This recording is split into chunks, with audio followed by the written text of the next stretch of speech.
जय तंत्र मंत्र केंद्र में मैं आप सबका हार्दिक स्वागत एवं अभिनंदन करता हूं। मेरे प्रिय भाई बहनों, आज मैं आपको महामृत्युंजय के बारे में भाग दूसरा बताऊंगा, जिसमें कितने जाप करने से क्या फ़ायदा होता है। लेकिन उससे पहले मैं आपसे निवेदन कर दूं, यदि आपने हमारा चैनल अभी तक सब्सक्राइब नहीं किया है तो लाल वाली बटन दबाओ और घंटी बजा दो। कोई शुल्क एवं चार्ज नहीं कटेगा, आपको हमारा वीडियो अंत तक देखना पड़ेगा। यदि आप हमारा वीडियो देखेंगे पूरा ज्ञान मिलेगा। आप हमारे वीडियो को फेसबुक पर, व्हाट्सएप पर, ट्विटर अकाउंट के माध्यम से और इंस्टाग्राम पर अधिक से अधिक शेयर करें। लाइक और कमेंट करना भी आपका धर्म है। दुनिया में जिसका कोई नहीं, मैं उसका हूँ। यदि आपको अपनों ने धोखा दिया है अथवा आपको परायों ने धोखा दिया है तो आप एक बार मुझे अवश्य आजमाएं। हमारा मोबाइल नंबर है 9305 63 71 73। हमसे बात करने का टाइम भारतीय टाइम के अनुसार दिन में दोपहर 12 बजे से 2 बजे के बीच का है। हमारा नंबर वही 9305 63 71 73। यदि आप सच्चा, पवित्र, निस्वार्थ दिव्य प्रेम पाना चाहते हैं अथवा देना चाहते हैं तो आपका स्थान मेरे लिए मेरे प्राणों से भी करोड़ों गुना ऊपर है। मैं राष्ट्रीय अध्यक्ष कृष्णा दल एवं महामंडलेश्वर आप सबसे निवेदन करता हूं, यदि आप मानवतावादी हैं अथवा आप सनातनी हैं तो मुझसे जरूर जुड़ें। यदि आप में योग्यता हुई तो मैं आपको पदाधिकारी भी बनाऊंगा अपने संगठन कृष्णा दल में। ये कृष्णा दल हमारा आपका सबका एक परिवार है। आप देश विदेश में, विश्व के किसी भी कोने में रहते हैं, किसी भी जाति धर्म से हैं, कोई दिक्कत नहीं। आप हमारे दिव्य ज्ञान से भरपूर लाभ उठा सकते हैं। मेरे प्रिय भाई बहनों, आज मैं आपको बताने जा रहा हूँ महामृत्युंजय के लाभ। वैसे मैं पहले आपको बता दूं कि महामृत्युंजय 108 प्रकार के हैं। उनमें कुछ मृत्युंजय हैं, कुछ महामृत्युंजय हैं, कुछ पुराणोक्त मृत्युंजय हैं, कुछ त्रिअक्षरी मृत्युंजय हैं, कुछ एकाक्षरी मृत्युंजय हैं, कुछ चतुराक्षरी, 2 अक्षरी, पंचाक्षरी मृत्युंजय, षटाक्षरी मृत्युंजय, सप्ताक्षरी, अठाक्षरी मृत्युंजय, नवाक्षरी मृत्युंजय, दशाक्षरी मृत्युंजय, एकादशाक्षरी मृत्युंजय, द्वादशाक्षरी मृत्युंजय। इस तरीके से मृत्युंजय मंत्र हैं कई प्रकार के, और 108। और उनमें उनके अलावा भी कुछ और महामृत्युंजय हैं जो तंत्रोक्त होते हैं। तंत्रोक्त भी महामृत्युंजय कई प्रकार के। तो अगर मुगलिया शासन में नष्ट हो गए थे, नहीं तो महामृत्युंजय 1008 प्रकार के थे। तो मुगलिया शासन में नष्ट कर दिया गया था तंत्रोक्त, तब तो एक ही दो मिल पाते हैं मृत्युंजय मंत्र। वैसे 1008 मृत्युंजय होते थे महामृत्युंजय। और 108 प्रकार की मृत संजीवनी देवी के मंत्र होते थे, दुर्गा देवी के, जिनमें से 2 मंत्र मेरे पास हैं, 2-3 मंत्र मेरे पास हैं और नष्ट कर दिए गए थे मुगलिया शासन में। जो 2-3 हैं मेरे पास वो भी किताबों में नहीं मिलते हैं, वो भी नष्ट कर दिए गए थे। तो अब आपको मैं पहले एक प्रश्न बहुत लोग करते हैं कि क्या अल्लाह और ब्रह्म एक ही है? जी नहीं मेरे प्रिय भाई बहनों, अल्लाह और ब्रह्म एक कैसे हो सकता है? हमारे इन्हीं भगवान राम कहते हैं, सनमुख होई जीव मोई जबई, जन्म कोटि अगनासई तबई। यानी हमारे ब्रह्म जो अवतार लेके आते हैं दुनिया में, भगवान राम या कृष्ण या कोई भी अवतारिक शक्ति, उनके दर्शन मात्र से मतलब करोड़ों जन्म के पाप नष्ट हो जाते हैं। और ये भी कहा गया है कि जाति पाति पूछे नहीं कोई, हरि का भजै सो हरि का होई। यहाँ जाति पाति का भी कोई भेद नहीं है। जो भगवान को भजता है वो भगवान का है, ऐसा कहा गया है ना हमारे रामायण में। और राम राज बैठे त्रही लोका, हर्षित भये गए सब शोका। दय औदैबिक बहुतिक तापा, राम राज नहीं काउए व्यापा। सब मिली करई परस पर प्रीति, चलें सुधर्म निरति शुभ नीति। देखिए, जब भगवान राम ने राज्य किया था तो तीनों लोग सुखी हो गए थे और सब शोक यानी सब दुख नष्ट हो गए थे भगवान राम की तरफ। देखिए, दय और दैविक और भौतिक किसी को दुख नहीं होते थे। और सब आपस में प्रीत करते थे और सब मिलके रहते थे और सब अपना अपना धर्म का पालन करते थे। मतलब धर्म तो सनातन है, लेकिन सनातन धर्म के अंतर्गत जैसे धर्म आते हैं, जैसे पिता का धर्म क्या है, बेटा का धर्म क्या है, बेटी का धर्म क्या है, पति का धर्म क्या है, पत्नी का धर्म क्या है, गुरु का धर्म क्या है, शिष्य का धर्म क्या है, सब अपने धर्म पर इन्हीं आरूढ़ थे पूर्ण रूप से। और वर्ण व्यवस्था सब थी। ब्राह्मण हमेशा पूजा पाठ करते थे, क्षत्रिय हमेशा रक्षा के लिए तत्पर रहा करते थे, और वैश्य हमेशा धनवान रहते थे और धन दान हमेशा करते थे ब्राह्मणों को, और शूद्र हमेशा सेवा में अपना जीवन व्यतीत करते थे और मोक्ष को प्राप्त कर लेते थे सेवा बल से ही, सेवा के बल से शूद्र। लेकिन इधर अब आ जाइए अल्लाह की तरफ, जो अल्लाह को आप कहते हो एक है। मोहम्मद ने कहा है, जो इस्लाम धर्म के इन्हीं संचालक थे मोहम्मद, जिनको मोहम्मद साहब लोग कहते हैं, तो मोहम्मद ने कहा है, कुरान में देख लेना, कुरान में 26 ऐसी आयतें हैं जो कि गैर मुस्लिमों को मारने का आदेश देती हैं सीधा। कोई सूरत कहती है कि जो अल्लाह को ना मानता हो उसको गर्म भट्टी में डाल दो। कोई कहता है, कोई सूरत कहती है, कोई आयत कहती है कि काफिर जहाँ मिलें, जैसे मिलें, जिस स्थिति में मिलें, उनको तुरंत मार दो, उनका कत्ल कर दो।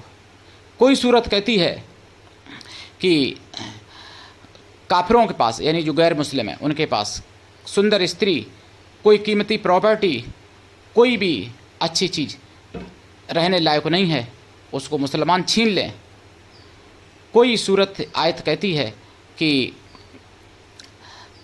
जब हुर्मत के यानी 4 महीने बीत जाएं, जैसे मुहर्रम और रज्जाक, चहल्लम और क्या वो होते हैं, 4 बीत जाएं, तब काफिरों को कत्ल करो, जैसे कर सकते हो वैसे कत्ल करो। जो पहलगाम हुआ था ठीक वही पैटर्न पर हुआ था, सूरह तौबा 5 जो है। और कुछ लोग ये भी कहते हैं, मतलब सूरत कहती है, लोग क्या कहेंगे, सूरत कहती है कि जो मुस्लिम हैं उन्हीं से दोस्ती करो, गैर मुस्लिमों से दोस्ती ना करो, काफिरों से दूरी बनाओ, काफिरों को कभी दोस्त मत बनाओ, और काफिरों की औरतों को अपना गुलाम बनाओ, उन पर कब्जा करो। तो बताइए, और किताब कुरान में, ये कुरान में लिखा है, कुरान कहते हैं अल्लाह की किताब, ठीक। अब अल्लाह अगर ब्रह्म एक होता तो कुरान में ऐसा क्यों लिखा होता? हमारे पुराणों में तो ऐसा नहीं लिखा है। हमारे पुराणों में तो वसुदेव कुटुंबकम की बात की जाती है, यानी पूरा पृथ्वी हमारा परिवार है। लेकिन वहाँ पे ऐसा नहीं है। वहाँ पे जो मुस्लिम नहीं है तो कहते हैं कि अल्लाह उसको भट्टी में जला देगा, अल्लाह उसको मारने का, कत्ल करने का आदेश देता है, ऑर्डर देता है। तो फिर बताइए अल्लाह और ब्रह्म कैसे एक हो सकता है? मेरे भाई बहनों, अल्लाह और ब्रह्म कभी एक नहीं हो सकते। अल्लाह ब्रह्म कैसे एक हो सकता है? जो अल्लाह का अवतार मानते हैं मोहम्मद साहब को, यानी रसूल, जो 86 साल के और 7 साल की लड़की से शादी करते हैं, अब वो भी ज़बरदस्ती शादी करते हैं। उस लड़की से कहा जाता है, आयशा से कहा जाता है, आयशा के माँ बाप से, कि ये लड़की मुझे दे दो, अल्लाह का आदेश है। माँ बाप पहले मना करते हैं, फिर भाई दबंग थे मोहम्मद, लुटेरे भी थे, तो दे दी आयशा से कहा मेरे साथ शादी कर लो। आयशा भाई 5 साल की बच्ची थी, 7 साल की, उसने मना कर दिया। अभी कोई बच्चा 5-7 साल का होगा, उससे आप कहो ब्याह कर लो, शादी कर लो, तो वो मना कर देगा। और तब तो 1400 वर्ष पहले की बात है, तब तो विवाह के बारे में कुछ जानते भी नहीं थे। 10-15 साल तक शादी तो पहले हो जाती, लेकिन विवाह के बारे में कुछ नहीं जानते थे। तो आयशा ने मना कर दिया। उसको 30 साल तक भूखा रखा गया, मतलब 30 दिन तक भूखा रखा गया। 30 साल मुँह से निकल गया था, 30 दिन तक भूखा रखा गया। और रात में एक आध रोटी का टुकड़ा तोड़ के दे दिया जाता था, रात में बंद कमरे में रखा गया। वही 30 दिन ये रोज़ा व्रत रहते हैं। और जिस दिन आयशा टूट गई थी बेचारी, और आयशा ने विवाह करना कबूल कर लिया, यानी स्वीकार कर लिया, उसी दिन ये ईद मनाते हैं। मेरे प्रिय भाई बहनों, अल्लाह और ब्रह्म कभी एक नहीं हो सकता। और व्यास जी ने लिखा था भविष्य पुराण में कि रेगिस्तान की धरती पर एक महापिशाच पैदा होगा, और वो अपना ऐसा पंथ चलाएगा जिसके पंथ से पूरी दुनिया में त्राहे त्राहे मच जाएगा। और वही था ये मोहम्मद। मेरे प्रिय भाई बहनों, ये सत्य बात है। और इसीलिए जो मुस्लिम जान गए इस बात को, वो एक्स मुस्लिम हो गए। एक्स मुस्लिम की संख्या भारत में 2 करोड़ हो गई है। ये मैंने सुदर्शन चैनल पर सुना है। क्यों 2 करोड़ हो गई है? वो सच्चाई को जान गए इस्लाम की। देखो, जो इस्लाम को मानेगा वो तो कट्टर आतंकवादी बन जाएगा, और जो इस्लाम को जान जाएगा वो इस्लाम छोड़ देगा, इस्लाम में नहीं रहेगा वो, जो इस्लाम को जान जाएगा। तो ये मैं नहीं कह रहा हूँ, कई एक्स मुस्लिम कह रहे हैं ये बात। अभी सुदर्शन चैनल पर इसी हफ्ते जुड़े थे, एक हफ्ता भी नहीं हुआ अभी, सलीम अहमद से सलीम बास्ती बने हैं। देख लेना वीडियो, मैंने बोला भी था पिछले 1-2 वीडियो में। तो उन्होंने खुलासा किया है, हम तो कुछ भी नहीं, हम तो एक जे मान लो कि एक अंश बराबर भी नहीं जानते हैं मोहम्मद की सच्चाई, जितना एक्स मुस्लिम खोलते हैं पोल पट्टी। लेकिन वही बात, मोहम्मद की सच्चाई खोलो तो फिर सरतन से जुदा कर दिया जाता है। ना जाने कितने हो गए, और हम भी निशाने पर हैं। लेकिन मेरे प्रिय भाई बहनों, मैं अंतिम समय तक सत्य बोलूँगा। बहुत लोग भाई फ़ोन करते हैं, पूछते हैं, हिंदू भी पूछते हैं, मुस्लिम भी पूछते हैं, तो मैं इसलिए मैं वीडियो ये बना रहा हूँ। वैसे मुझे आयशा से ना कुछ लेना देना, ना मोहम्मद से कुछ लेना देना, ना मोहम्मद मेरा कोई दादा परदादा या बाप है, और ना आयशा मेरी कोई दादी परदादी है। लेकिन और ना मेरा कोई मतलब, ना मैं उनकी कोई बुराई कर रहा हूँ मोहम्मद की। सच्चाई जो है, और ये मुस्लिम जानते हैं, जो एक्स मुस्लिम है जितने, वो सब जान गए, तभी उन्होंने मुस्लिम धर्म छोड़ा है और एक्स मुस्लिम बन गए। और जो नहीं जानते हैं, जो मानते हैं केवल, वो नहीं छोड़ सकते। वो तो फिर हिंदुओं को काटने के लिए तैयार रहते ही हैं। और हिंदू ऐसे हैं, कटने के लिए तैयार रहते हैं। लव जिहाद, लैंड जिहाद, सभी जिहादें चल रही हैं। चाहे छोटी मुस्लिम की वो हो औकात, किसी की छोटा कोई हो पैसे में, चाहे कोई बड़ा हो, चाहे कोई अनपढ़ हो, चाहे पढ़ा लिखा हो, हिंदू को मिटाने के लिए तुले हुए हैं। अभी गुरुग्राम की राधिका यादव की कहानी पूरी मीडिया में चल रही है।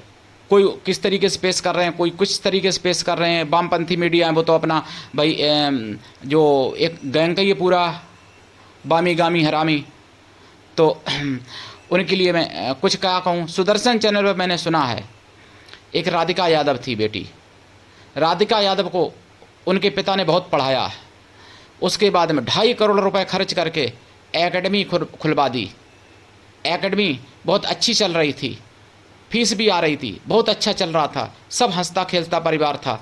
लेकिन एक जहांगीर कौन है वो गिरफ्तार जो हुआ है, उसका कोई गुर्गा मिल गया। याउल हक है कि जियाउल हक है, मैं सही से नाम नहीं याद है, मैंने सुदर्शन चैनल पर सुना है। और ये जनमत में, और जनमत के बाद पहले खबरों में भी सुना है। तो ये सुना है मैंने 12 जुलाई 2024 को। आप भी सुन सकते हो, देख सकते हो सुदर्शन चैनल पर। तो राधिका यादव के संपर्क में आता है इंस्टाग्राम फेसबुक से। उसके बाद में वो अच्छे से जुड़ जाता है। उसके बाद में उनको फिल्म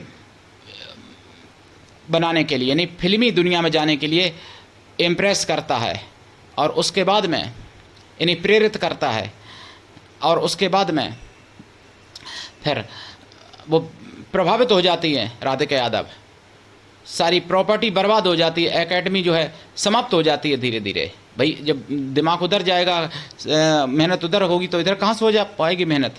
उसके बाद में वो उनके पूरे जाल में फंस जाती है जिहादियों के, राधिका यादव। और जो बाप उनको प्राणों से ज़्यादा प्रेम करता था, उस बाप ने बहुत समझाया, लेकिन वो दबाव बना रही थी अपने बाप के ऊपर संबंध बनाने के लिए, मतलब संबंध करने के लिए इस्लाम उससे, अब्दुल से, कि मेरा उसी से संबंध होगा, मेरा शादी विवाह उसी से हो जाना चाहिए। नहीं मानी तो बाप को, बेचारे को, जो प्राणों से प्यारी लड़की थी, उसको मारना पड़ा, जान से मार दिया, ऐसा बताते हैं, हत्या कर दी। अब कुछ मीडिया उसको सनकी कहती है, कुछ कहती है, लेकिन वो बेचारा कट्टर हिंदू था, वो शेर हिंदू था, वो सच्चा हिंदू था जिसने ऐसा काम किया। क्यों कि इस्लाम में जाने से अच्छा मर जाना है। इस्लाम धर्म में, मतलब धर्म तो सनातन, इस्लाम मजहब में जाने से अच्छा मर जाना है। और हमारे कई सनातनी ऐसे वीर हुए, कई सनातनी ऐसे बहादुर हुए, 2.5, 3, 4, 5 साल के बच्चे जिन्होंने अपनी गर्दनें कटवा दी, दीवार में जिंदा चिनवा दिए गए, लेकिन उन्होंने मुसलमान धर्म, मतलब मुसलमान मजहब, इस्लामी मजहब कबूल नहीं किया, सनातन में डटे रहे। उनका इतिहास है। गुरु गोविंद सिंह के पुत्र देख लो, जोरावर देख लो, फतेह सिंह देख लो, तो मेरे प्रिय भाई बहनों, अल्लाह और ब्रह्म कभी एक नहीं हो सकता। ये तो एक सुअर ने कविता बना दी थी, जो जिहादी सुअर था, नाम हिंदू था लेकिन काम उसका जिहादी था, जिसने भारत के कई टुकड़े करवा दिए थे, और उसी ने ये बोल दिया कि ईश्वर अल्लाह एक ही नाम है। ईश्वर अल्लाह एक नाम कैसे हो सकता है? और फिर अल्लाह की किताब में ऐसे कैसे लिख दिया गया? अगर अल्लाह की किताब है तो भाई भगवान तो सभी पर दया करता है, क्यों काफिरों को मारने के लिए कहा गया? हमारे यहाँ सनातन धर्म में तो एक जानवर को भी मारने की आज्ञा नहीं दी जाती है। हमारे यहाँ सनातन धर्म में तो चींटी तक की रक्षा की जाती है, और जीवों की तो बात ही क्या, कुत्ते को भैरव मान के हम पूजते हैं हमारे सनातन में। गाय में 33 करोड़ देवताओं की हम झांकी देखते हैं और पूजते हैं, और कौओं को भी हम लोग खिलाते हैं पितरों को मान के सनातन धर्म में। हम सनातन धर्म में हंस की पूजा होती है, तोता को भी पूजा जाता है, गाय को भी पूजा जाता है, मोर को भी पूजा जाता है। हमारे सनातन धर्म में पेड़ पौधों की भी पूजा होती है, यहाँ तक कि पीपल बरगद की भी पूजा होती है, नीम की पूजा होती है, बेल वृक्ष की पूजा होती है। और तमाम मतलब जो मुगलिया शासन में नष्ट हो गई, नहीं तो हमारे सनातन धर्म में सभी वृक्ष पूजनीय थे किसी न किसी तरीके से। सभी जीव किसी न किसी देवता से, किसी न किसी ग्रह से जुड़े हुए हैं हमारे सनातन धर्म में। लेकिन वहाँ तो देखिए सबसे ज़्यादा गौहत्या, 100 गाय से ज़्यादा एक मनुष्य की हत्या, मनुष्य से भी ज़्यादा एक सज्जन की हत्या, सज्जन से भी हजारों गुना ज़्यादा कि ब्राह्मण की हत्या का फल है, और ब्राह्मण से भी लाखों गुना ज़्यादा कि ज्ञानी की हत्या, ज्ञानी से भी 10 लाख गुना ज़्यादा एक वैज्ञानिक की हत्या, और वैज्ञानिक से भी करोड़ों गुना ज़्यादा एक बैरागी की हत्या, और बैरागी से भी करोड़ों गुना ज़्यादा भगवान के दास की हत्या, और भगवान के दास से भी ज़्यादा करोड़ों गुना ज़्यादा, अनंत गुना ज़्यादा अपने सतगुरु की हत्या। और इस्लाम में तो गुरु की हत्या, बाप की हत्या कोई परहेज नहीं है, सबकी हत्या की जाती है।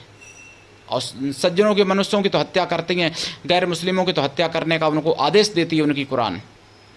तो बताइए अल्लाह और ब्रह्म कैसे एक हो सकता है? औरंगजेब ने अपने बाप को जेल में डाल दिया, और अपने भाई की काट के गर्दन थाली में सजा के जेल में अपने बाप के आगे भेज दी। औरंगजेब ने पानी के लिए तड़पता रहा, मर गया, पानी तक नहीं दिया उसने। उसके बाप ने कहा था कि तुमसे अच्छे तो हिंदू हैं वो जो काफिर हैं, लेकिन अपने मरे हुए लोगों को भी पानी पिलाते हैं, तुम तो हमको जिंदा पानी नहीं दे रहे, उसके बाप ने कहा था औरंगजेब के। तो अल्लाह और ब्रह्म कभी एक नहीं हो सकता, ये भ्रम में मत रहना। अल्लाह कोई है ही नहीं, अल्लाह एक कल्पना है, अल्लाह रब खुदा कुछ भी नहीं है, केवल एक कोरी कल्पना है, बस ऐसे समझ लो आप। किताब केवल मोहम्मद ने लिखी थी, अल्लाह के यहाँ से लिख के नहीं आई थी, ना वो किताब लेके पैदा हुए थे। जैसे कर्ण पैदा हो गया था कवच कुंडल लेके, तो ऐसे मोहम्मद कोई किताब लेके पैदा नहीं हुए थे, किताब लिखी है और मोहम्मद ने मतलब लिखवाई है। क्योंकि कुछ लोग ये भी बताते हैं कि मोहम्मद पढ़े लिखे नहीं थे, कुछ लोग कहते हैं कि मोहम्मद पढ़े लिखे थे। यहीं पे विवादास्पद हो रहा है। तो ये केवल कोरी कल्पना, इसीलिए जो इस्लाम को जान जाते हैं वो इस्लाम में फिर रहना पसंद नहीं करते हैं, ना लड़की ना लड़के। बड़े बड़े और ये नहीं कि छोटे मोटे कोई अनपढ़ छोड़ते हों, जैसे ईसाई में अनपढ़ बन जाते हैं, ईसाई में और मुस्लिम में अनपढ़ बन जाते हैं, प्रलोभन दे के, दबाव धमाका के, लालच दे के बनाया जाता है, कन्वर्जन किया जाता है। ऐसा नहीं है। वसीम रिजवी जो सिया वक्फ बोर्ड के चेयरमैन रहे, वसीम रिजवी, और जब वो इस्लाम को जान गए तो उन्होंने इस्लाम धर्म छोड़ दिया, इस्लाम मजहब छोड़ दिया, और वो जितेंद्र नारायण त्यागी बन गए। लखनऊ के, उत्तर प्रदेश के सिया वक्फ बोर्ड के चेयरमैन थे जो। तो पढ़े लिखे भी थे, पैसे की भी कोई कमी नहीं थी, ऐशो आराम की, शौक सोबत की कोई कमी नहीं थी, किसी भी प्रकार की कोई कमी नहीं थी, दौलत शौहरत की कोई कमी नहीं थी वहाँ पर उनके लिए। लेकिन जब उन्होंने जाना इस्लाम को तो उन्होंने इस्लाम को छोड़ दिया। मेरे प्रिय भाई बहनों, इस्लाम से कहीं प्रभावित होके कन्वर्जन मत हो जाना। मेरे प्रिय भाई बहनों, जो आप प्रश्न करते हो कि ओम और अल्लाह एक ही है, ओम अल्लाह एक नहीं है, ये केवल आपको भ्रमित किया जाता है। अगर मुस्लिम कहते ओम अल्लाह एक है तो फिर क्यों नहीं घर वापसी कर लेते? तुम्हारे पूर्वज तो हिंदू ही थे ना, तो घर वापसी कर लो। मेरे प्रिय भाई बहनों, महामृत्युंजय के बारे में बता दूं, 108 बार जो पाठ करता है उसको पूरा दिन उसका मन शांत रहेगा। जो 1008 बार पाठ करता है उसके दुस्वप्न नष्ट हो जाते हैं, मतलब दुस्वप्नों का प्रभाव नष्ट हो जाता है। और जो 1,00,000 बार पाठ कर लेता है, मतलब जाप कर लेता है महामृत्युंजय का, उसके शरीर की शुद्धि हो जाती है। उसके चक्रों में, 7 चक्रों में कोई गलत ऊर्जा है या कोई नकारात्मक प्रभाव है वो नष्ट हो जाता है, निकल जाता है, और सकारात्मक शक्तियाँ, सकारात्मक प्रभाव आने लगता है उसके। जो 2 लाख जाप कर लेता है उसके चक्र सक्रिय होने लगते हैं और जागृत होने की कगार पे होते हैं, जागृत होने की संभावना बन जाती है। जो 3 लाख जाप कर लेता है उसके चक्र कहीं तक बहुत मतलब कहीं तक जागृत ही हो जाते हैं। जो 4 लाख जप कर लेता है उसको भगवान शिव की कृपा से सभी कार्यों में सफलता मिलने लगती है और उसको पूर्ववत आभास होने लगता है घटनाओं का। जो 5 लाख जप कर लेता है उसको भगवान शिव के दर्शन होने लगते हैं जाने अनजाने में, ज्ञात अज्ञात रूप में। जो 6 लाख और 7 लाख जप कर लेता है वो कितना भी तामसी क्यों ना रहा हो, लेकिन उसका सात्विकी भाव बन जाता है, सात्विकी व्यक्ति बन जाता है। 8 लाख जो जप कर लेता है उसके सारे विघ्न नष्ट होकर और सारे कार्य सिद्ध हो जाते हैं, मनोवांछित उसको सिद्धि प्राप्त होने लगती हैं। जो 9 लाख जप कर लेता है उसकी परीक्षाएं तो होती हैं लेकिन कार्य सभी सिद्ध होने लगते हैं, उसको वरदान देने की शक्ति प्राप्त हो जाती है। जो 10 लाख जप कर लेता है वो वरदान श्राप दोनों दे सकता है। जो 11 लाख जप कर लेता है उसके सभी ग्रह अनुकूल होकर और एक साथ 9 ग्रह अच्छे हो जाते हैं, 9 ग्रह एक साथ अच्छे हो जाते हैं उसके, जो 11 लाख जप कर लेता है। जो 12 लाख जप कर लेता है महामृत्युंजय का जाप, उस पर यानी भगवान शिव की और 12 ज्योतिर्लिंग की सबकी कृपा पूर्ण रूप से हो जाती है और जहाँ चाहे वहाँ वो शिव के दर्शन कर सकता है। जो इसी तरीके से आपको मैं बताऊं, जितने अक्षर हैं उतने लाख अगर कोई जप कर लेता है महामृत्युंजय का तो वो मरे हुए व्यक्ति को जीवित भी कर सकता है। जैसे गोस्वामी जी ने अपनी पत्नी रत्नावली को 1 घंटे के लिए जीवित किया था मेरे प्रिय भाई बहनों। लेकिन ये साधनाएं इतनी आसानी से नहीं सिद्ध हो जाती हैं, इस पर गुरु की कृपा छप्पर फाड़ होनी चाहिए। गुरु भी ऐसा हो जो शिष्य कुछ भी ना ले, शिष्य भी ऐसा हो गुरु को सब कुछ दे, गुरु के लिए पूर्ण समर्पित रहे, गुरु पर पूर्ण विश्वास करे। गुरु ऐसा हो जिससे अपने मन की सारी बात कह सको, भला बुरा पाप पुण्य सुख दुख अपना सब कुछ बता सको, ऐसा गुरु होना चाहिए। गुरु की जाति उम्र कोई भी हो लेकिन ज्ञान होना चाहिए, वही गुरु होने योग्य है। ये हम नहीं कह रहे हैं, महाभारत में लिखा हुआ भीष्म पितामह ने युधिष्ठिर से कहा है और युधिष्ठिर ने पूछा है, जब वो बाण सैया पे लेटे थे तब ज्ञान पूरा भीष्म पितामह ने उड़ेल दिया है पांडवों के आगे। मेरे प्रिय भाई बहनों, महामृत्युंजय मैंने बताया जैसे कि इतने प्रकार के होते हैं। महामृत्युंजय एक महामृत्युंजय मैं यहाँ पे सुना देता हूँ, हालांकि महामृत्युंजय और भी हैं। एक महामृत्युंजय वो है जिसमें 11 बार ओम आता है, वो सबसे उत्तम माना जाता है। उससे भी उत्तम फिर अति उत्तम वो है जो महामृत्युंजय और गायत्री मंत्र दोनों का मिश्रण है, दोनों का मिश्रित है, गायत्री और महामृत्युंजय। और एक महामृत्युंजय ऐसा भी है जो अति महामृत्युंजय, अति महामृत्यु नहीं, संपूर्ण अति महामृत्युंजय। उसमें नवाण मंत्र, गायत्री मंत्र और महामृत्युंजय मंत्र तीनों मिश्रित हैं एक साथ। लेकिन अभी मैं नॉर्मल महामृत्युंजय सुना देता हूँ, नॉर्मल वाला। ओम हौम ओम जुम सह ओम भूर्भुवः स्वाहा ओम त्र्यंबकं यजामहे सुगंधिं पुष्टिवर्धनम् उर्वारुकमिव बन्धनानि मृत्योर्मोच्य इमामृतात् भूर्भुवः स्रौं सह जोम हौम ओम ओम। ये महामृत्युंजय नॉर्मल, हालांकि इसी को लोग महामृत्युंजय मानते हैं और महामृत्युंजय है भी, लेकिन इससे जो और नीचे हैं, जैसे अब एक आता है ओम मृत्युंजय रुद्राय नीलकंठाय संभवे अमृतेशाय सर्वाय महादेवाय ते नमः। ये पुराणोक्त मृत्युंजय मंत्र है, पुराणोक्त, पुराणों में वर्णित है। जो ये ग्रस्तों को मतलब कर सकते हैं ग्रस्त लोग, लेकिन जो महामृत्युंजय इसके ज़्यादा नियम कठोर होते हैं, लेकिन जो मृत्युंजय मंत्र उसके नियम ज़्यादा कठोर नहीं होते, लेकिन संभवतः नियम तो पालने पड़ते ही हैं और शुद्ध शाकाहारी रहना तो पड़ता ही है। जप काल में ब्रह्मचर्य व्रत, एक टाइम भोजन तो परम आवश्यक है ही, ब्रह्मचर्य व्रत रखना चाहिए और साधना काल में सारे नियमों को पालन कराना चाहिए, लेकिन लाइफ टाइम के लिए शाकाहारी हो जाए तभी ये काम करेगा महामृत्युंजय। तो मेरे प्रिय भाई बहनों, करिए साधना और उठाइए लाभ। आज के लिए इतना ही। जय श्री राम, हर हर महादेव, वंदे मातरम, जय सनातन, जय सनातन, जय हिंदू राष्ट्र।